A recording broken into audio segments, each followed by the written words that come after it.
ओम शांति। आजिर अव्यक्त मुरली 23-3-25 पुनरावृत्ति 2-11-4। आजिर सारांश स्व उपकारी हुई अपकारी मध्य उपकार कर, सर्वशक्ति सर्वगुण संपन्न सम्मानदाता हुओ।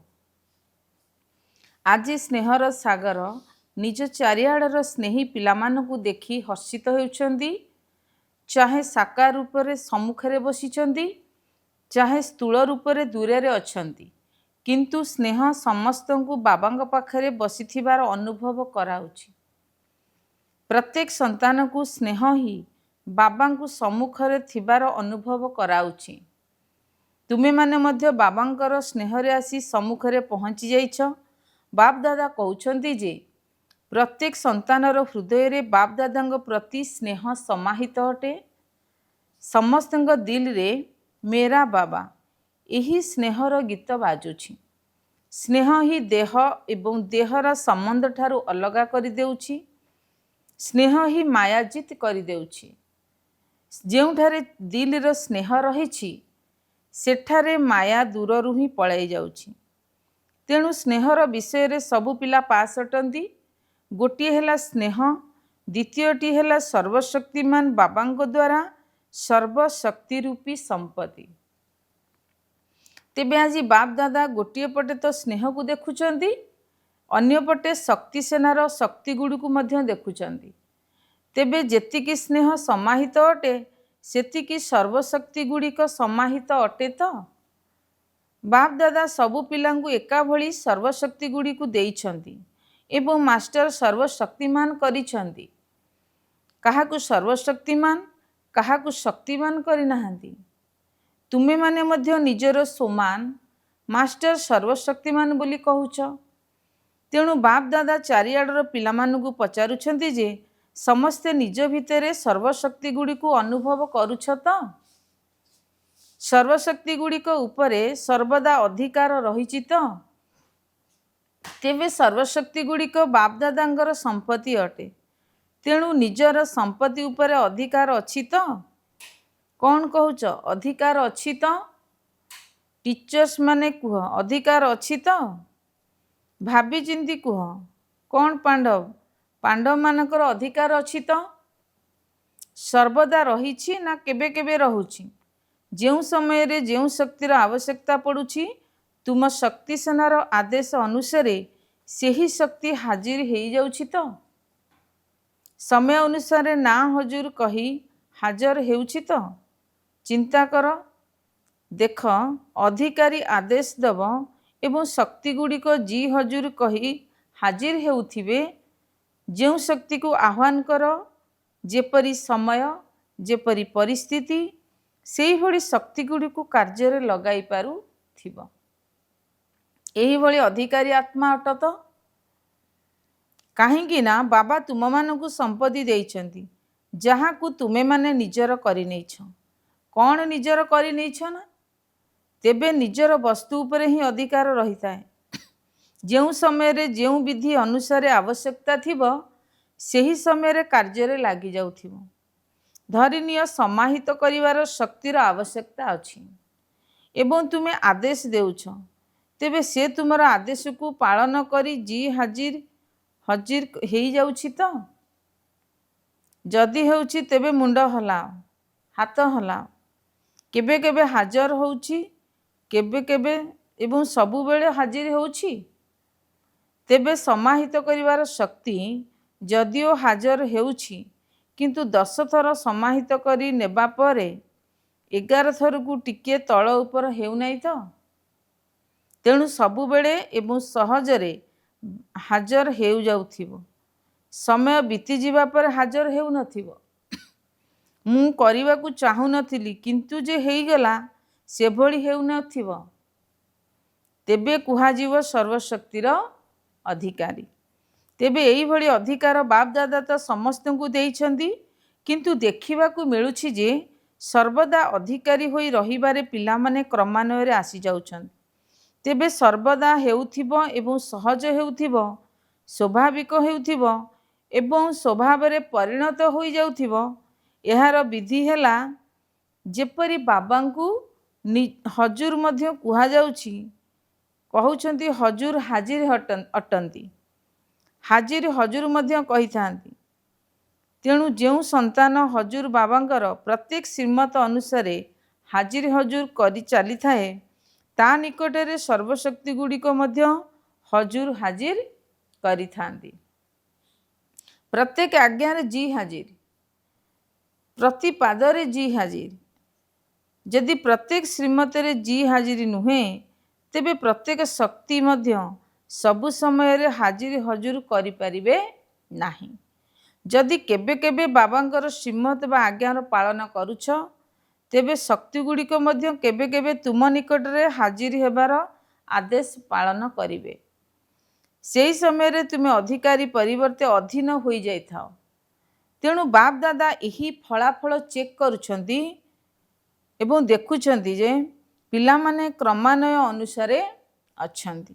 ସମସ୍ତେ ନମ୍ବର 1 ନୁହନ୍ତି, ନମ୍ବର 1 ଅର୍ଥାତ୍ କ୍ରମ ଅନୁସାରେ ଅଛନ୍ତି ଏବଂ ସଦା ସଫଳ ମଧ୍ୟ ନୁହେଁ। କେବେ କେବେ ସହଜ ହେଇଯାଉଛନ୍ତି, ଆଉ କେବେ କେବେ ଟିକେ ମୁସ୍କିଲରେ ଶକ୍ତି ଗୁଡ଼ିକ ଆସି ହାଜିର ହେଉଛନ୍ତି। ତେବେ ବାପ ଦାଦା ପ୍ରତ୍ୟେକ ସନ୍ତାନଙ୍କୁ ବାପ ସମାନ ଅର୍ଥାତ୍ ନିଜ ସମାନ ଦେଖିବାକୁ ଚାହୁଁଛନ୍ତି, କ୍ରମାନ୍ୱୟ ଅନୁସାରେ ଦେଖିବାକୁ ଚାହୁଁନାହାନ୍ତି। ଏବଂ ତୁମମାନଙ୍କର ଲକ୍ଷ୍ୟ ମଧ୍ୟ ରହିଛି ବାବାଙ୍କ ସମାନ ହେବାର। କ'ଣ ସମାନ ହେବାର ଲକ୍ଷ୍ୟ ଅଛି ନା କ୍ରମାନ୍ୱୟରେ ରହିବାର ଲକ୍ଷ୍ୟ ଅଛି? ଯଦି ପଚରାଯିବ, ତେବେ ସମସ୍ତେ କହିବେ ମୋତେ ସମାନ ହେବାର ଅଛି। ତେଣୁ ଚେକ୍ କର, ପ୍ରଥମେ ସର୍ବଶକ୍ତି ଗୁଡ଼ିକ ଅଛି ତ? ସର୍ବ ଉପରେ ବିଶେଷ ଗୁରୁତ୍ୱ ଦିଅ। ସର୍ବଗୁଣ ଅଛି ତ? ବାବାଙ୍କ ସମାନ ସ୍ଥିତି ଅଛି ତ? କେବେ ନିଜର ସ୍ଥିତି ଆଉ କେବେ ପରର ସ୍ଥିତି ଅର୍ଥାତ୍ ପରିସ୍ଥିତି ବିଜୟ ପ୍ରାପ୍ତ କରୁନାହଁ ତ? ଅର୍ଥାତ୍ ପରିସ୍ଥିତି ତୁମକୁ ହରାଇ ଦେଉନାହିଁ ତ? କେବେ କେବେ ପରିସ୍ଥିତି ଯଦି ବିଜୟ ପ୍ରାପ୍ତ କରିନେଉଛି, ତେବେ ତାର କାରଣ ତ ଜାଣିଛ ନା? ଯଦି ସ୍ୱସ୍ଥିତି ଦୁର୍ବଳ ହୋଇଯିବ, ତେବେ ପରିସ୍ଥିତି ଆକ୍ରମଣ କରିପାରିବ, କିନ୍ତୁ ସର୍ବଦା ସ୍ୱସ୍ଥିତି ବିଜୟୀ ହେଉଥିବ। ତାର ଆଧାର ହେଲା ସର୍ବଦା ସମାନ ଏବଂ ସମ୍ମାନର ସନ୍ତୁଳନ। ତେବେ ସମାନଧାରୀ ଆତ୍ମା ସର୍ବଦା ସ୍ୱତଃ ହିଁ ସମ୍ମାନ ଦେଲା ବାଲା ଦାତା ହୋଇଥାନ୍ତି। ବାସ୍ତବରେ କାହାକୁ ବି ସମ୍ମାନ ଦେବା ଅର୍ଥ ଦେବା ନୁହେଁ, ନେବା ଅଟେ। ସମସ୍ତଙ୍କୁ ସମ୍ମାନ ଦେଉଥିବା ଆତ୍ମା ସମସ୍ତଙ୍କ ଦିଲରେ ସ୍ୱତଃ ହିଁ ମାନନୀୟ ହୋଇଥାନ୍ତି। ବ୍ରହ୍ମା ବାବାଙ୍କୁ ତ ଦେଖିଛ, ଆଦିଦେବ ହୋଇଥିଲେ ମଧ୍ୟ ସୃଷ୍ଟି ନାଟକରେ ପ୍ରଥମ ଆତ୍ମା ହୋଇଥିଲେ ମଧ୍ୟ ସର୍ବଦା ପିଲାମାନଙ୍କୁ ସମ୍ମାନ ଦେଉଥିଲେ। ନିଜଠାରୁ ମଧ୍ୟ ଅଧିକ ପିଲାମାନଙ୍କୁ ଅନ୍ୟ ଆତ୍ମାମାନଙ୍କ ଠାରୁ ସମ୍ମାନ ପ୍ରାପ୍ତ କରାଉଥିଲେ। ସେଥିପାଇଁ ପ୍ରତ୍ୟେକ ସନ୍ତାନର ହୃଦୟରେ ବ୍ରହ୍ମା ବାବା ମାନନୀୟ ହୋଇଥିଲେ। ତେବେ ଏହା ସମ୍ମାନ ଦେବା ବାଲା ନା ପାଇବା ବାଲା ହେଲା? କାରଣ କାହାକୁ ସମ୍ମାନ ଦେବା ଅର୍ଥ ଅନ୍ୟର ହୃଦୟରେ ହାର୍ଦ୍ଦିକ ସ୍ନେହର ମଞ୍ଜି ପୋତି ଦେବା। ବିଶ୍ୱ ସମ୍ମୁଖରେ ମଧ୍ୟ ବିଶ୍ୱ କଲ୍ୟାଣକାରୀ ଆତ୍ମା ରୂପରେ ତୁମକୁ ସେତେବେଳେ ଅନୁଭବ କରିବେ ଯେତେବେଳେ ତୁମେ ଆତ୍ମାମାନଙ୍କୁ ସ୍ନେହର ସହିତ ସମ୍ମାନ ଦେବ। ତେବେ ବାପ ଦାଦା ବର୍ତ୍ତମାନ ସମୟରେ ପରସ୍ପରକୁ ସମ୍ମାନ ଦେବାର ଆବଶ୍ୟକତାକୁ ଅନୁଭବ କରିଲେ। ତେବେ ସମ୍ମାନ ଦେଲା ବାଲା ହିଁ ବିଧାତା ଆତ୍ମା ହୋଇଯାନ୍ତି। ସମ୍ମାନ ଦେବା ବାଲା ହିଁ ବାପ ଦାଦାଙ୍କର ଶ୍ରୀମତ ଶୁଭ ଭାବନା ଶୁଭ କାମନାକୁ ମାନିଲା ବାଲା ଆଜ୍ଞାକାରୀ ସନ୍ତାନ ଅଟନ୍ତି। ତେବେ ଅନ୍ୟମାନଙ୍କୁ ସମ୍ମାନ ଦେବା ହିଁ ଈଶ୍ୱରୀୟ ପରିବାରର ହାର୍ଦ୍ଦିକ ସ୍ନେହ ଦେବା। ତେବେ ସମସ୍ତଙ୍କୁ ସମ୍ମାନ ଦେବା ବାଲା ସମାନରେ ସହଜରେ ସ୍ଥିତ ହୋଇପାରିବ। କାହିଁକି ଜାଣିଛ? ସେ ଯେଉଁ ଆତ୍ମାମାନଙ୍କୁ ସମ୍ମାନ ଦେଇଥାଏ, ସେହି ଆତ୍ମାମାନଙ୍କ ଦ୍ୱାରା ତାଙ୍କୁ ଯେଉଁ ଆନ୍ତରିକ ଆଶୀର୍ବାଦ ମିଳିଥାଏ, ସେହି ଆଶୀର୍ବାଦ ଗୁଡ଼ିକ ଭଣ୍ଡାର ସହଜରେ ଏବଂ ସ୍ୱତଃ ଭାବରେ ସମାନକୁ ସ୍ମରଣ କରାଇ ଦେଇଥାଏ। ସେଥିପାଇଁ ବାପ ଦାଦା ଚାରିଆଡ଼ର ପିଲାମାନଙ୍କୁ ବିଶେଷ ଭାବରେ ଧ୍ୟାନ ଆକର୍ଷଣ କରାଉଛନ୍ତି। ସମ୍ମାନ ଦାତା ହୁଅ। ବାପ ଦାଦା ପାଖକୁ ଯେଉଁ ସନ୍ତାନ ଯେମିତି ଅବସ୍ଥାରେ ଆସିଛି, ଦୁର୍ବଳ ଆତ୍ମା ମଧ୍ୟ ଆସିଛି, ସଂସ୍କାରର ବଶୀଭୂତ ହେଉଥିବା ପିଲା ମଧ୍ୟ ଆସିଛି, पापर बोझ नहीं मध्य आसीछि, कड़ा संस्कार को नहीं करी मध्य आसीछि। बाप दादा प्रत्येक संतान को क्यों दृष्टि रे देखिथिले? मोर सिकिलधे गेल्हा संतान अटे, ईश्वरीय परिवार रो सदस्य अटे। तेबे बाप दादा समस्त को सम्मान देउछंदी, सेतिपे तुमे माने सम्मानधारी होई जाउछ। तेणु फॉलो फादर कर। जदि सहजरे सर्वगुण संपन्न हेबाकु चाहुछ तेबे सम्मानदाता हुओ। बुझिल तो?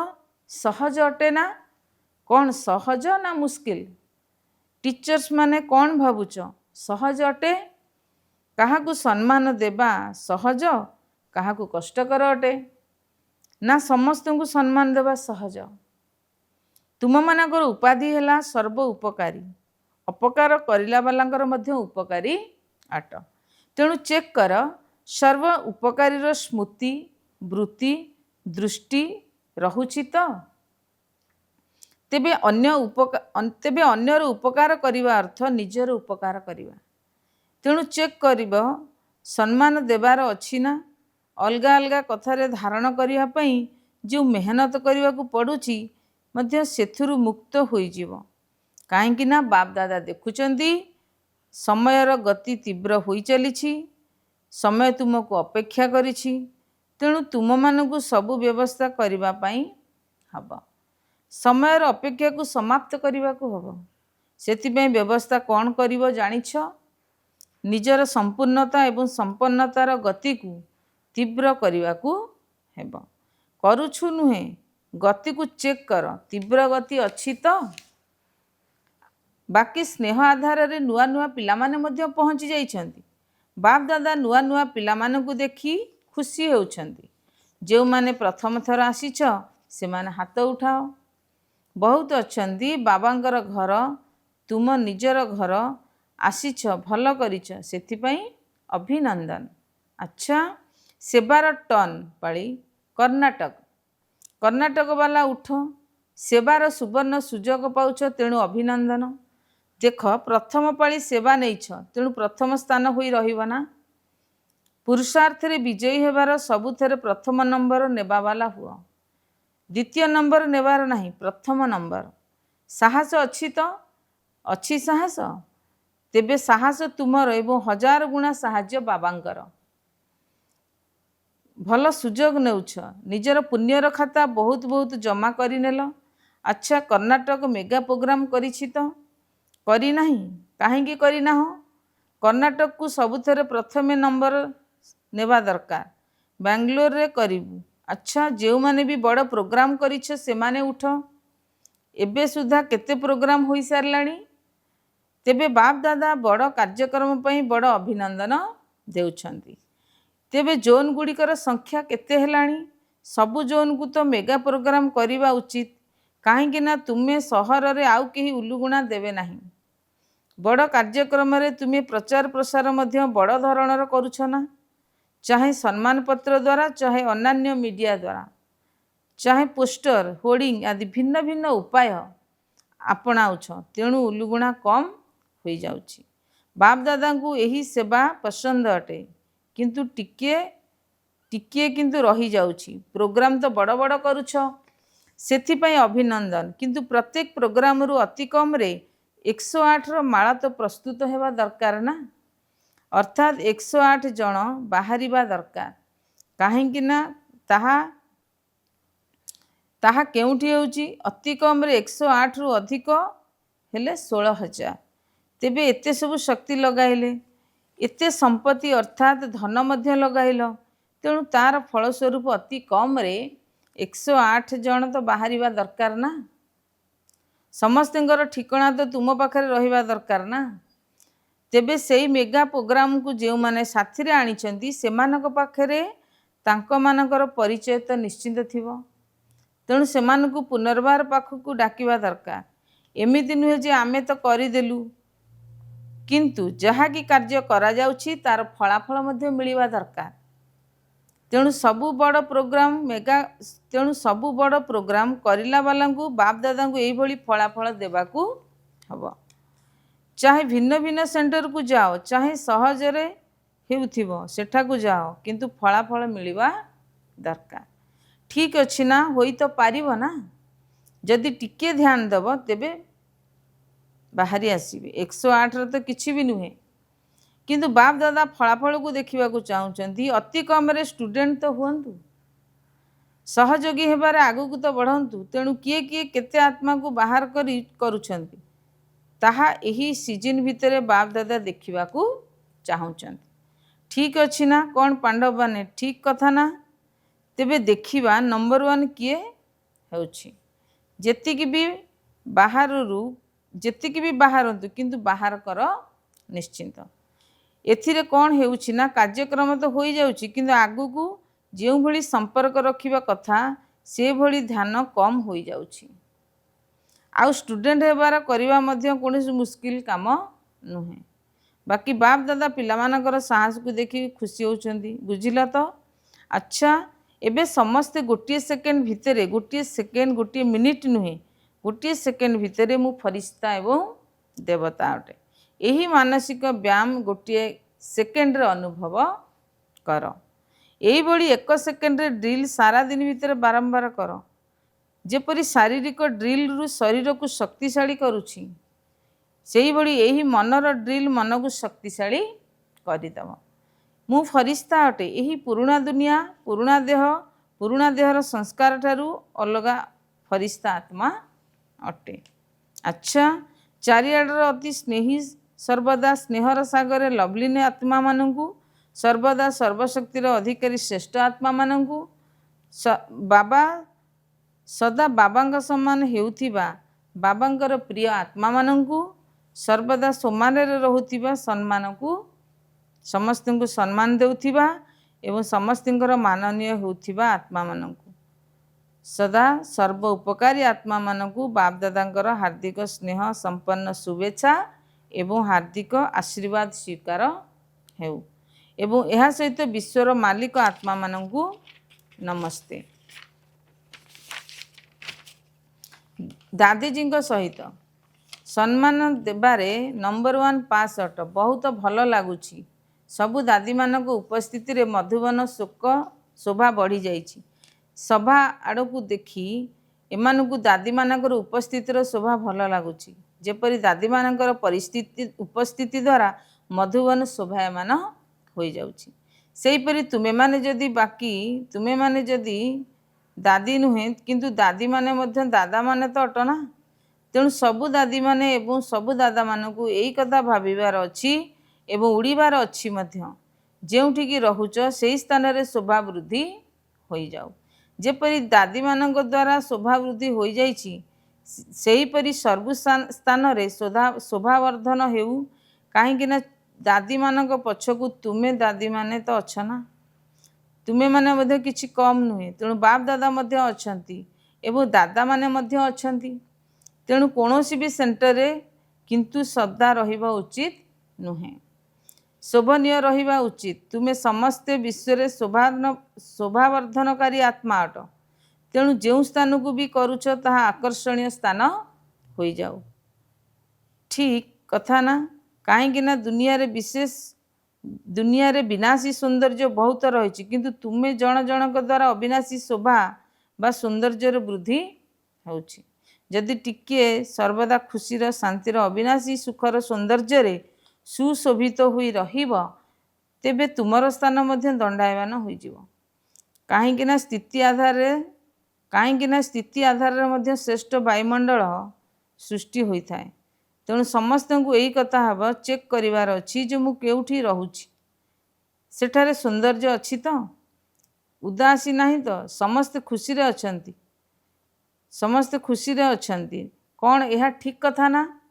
ତୁମେ ଦାଦୀମାନେ ତ ନାମ ହିଁ ଏହା ଅଟେ। ଦାଦୀମାନଙ୍କର ତ କାମ ହିଁ ଏହା ଅଟେ। ତେଣୁ ଦାଦୀ ଏବଂ ଦାଦାମାନଙ୍କୁ ଅନୁକରଣ କର। ସବୁଆଡ଼ର ଯେଉଁ ସବୁ ସ୍ନେହୀ ପିଲାମାନେ ବାପ ଦାଦାଙ୍କୁ ଦିଲ୍ର ସହିତ ମନେ ପକାଉଛନ୍ତି ବା ପତ୍ର ଦ୍ୱାରା, ଇମେଲ୍ ଦ୍ୱାରା ଶୁଭେଚ୍ଛା ବାର୍ତ୍ତା ପଠାଇଛନ୍ତି, ସେହି ପିଲାମାନଙ୍କୁ ବାପ ଦାଦାଙ୍କର ଦୂରରେ ରଖୁନାହାନ୍ତି, ବରଂ ହୃଦୟ ସିଂହାସନ ଉପରେ ବସିଥିବାର ଦେଖୁଛନ୍ତି। ସବୁଠାରୁ ନିକଟ ସ୍ଥାନ ହେଲା ଦିଲ୍, ଅର୍ଥାତ୍ ଦିଲ୍ର ହୃଦୟ ଅଟେ ନା। ତେଣୁ ପିଲାମାନେ ବାପ ଦାଦା ଦିଲର ସହିତ ଶୁଭେଚ୍ଛା ପଠାଉଛନ୍ତି। ପିଲାମାନଙ୍କୁ ଆଉ କୌଣସି ଶୁଭେଚ୍ଛା ବାର୍ତ୍ତା ପଠାଉ ନାହାନ୍ତି, କାରଣ ସେମାନେ ତ ବାବାଙ୍କ ସ୍ମୃତିରେ ହିଁ ଅଛନ୍ତି ଏବଂ ସେମାନଙ୍କୁ ବାବା ନିଜର ହୃଦୟ ସିଂହାସନର ଅଧିକାରୀ ରୂପରେ ଦେଖୁଛନ୍ତି। ଏହି ବରଦାନ ରୂପରେ ପ୍ରତ୍ୟେକଙ୍କର ରୂପରେ ଦେଖୁଛନ୍ତି। ଦୂରରେ ରହି ମଧ୍ୟ ନମ୍ବର 1 ପୁରୁଷାର୍ଥ ଭବ। ବରଦାନ ଅବହେଳା ପଣିଆର ନିଦ୍ରାକୁ ଛାଡ଼ପତ୍ର ଦେଉଥିବା ନିଦ୍ରାଜିତ ବା ଚକ୍ରବର୍ତ୍ତୀ ଭବ।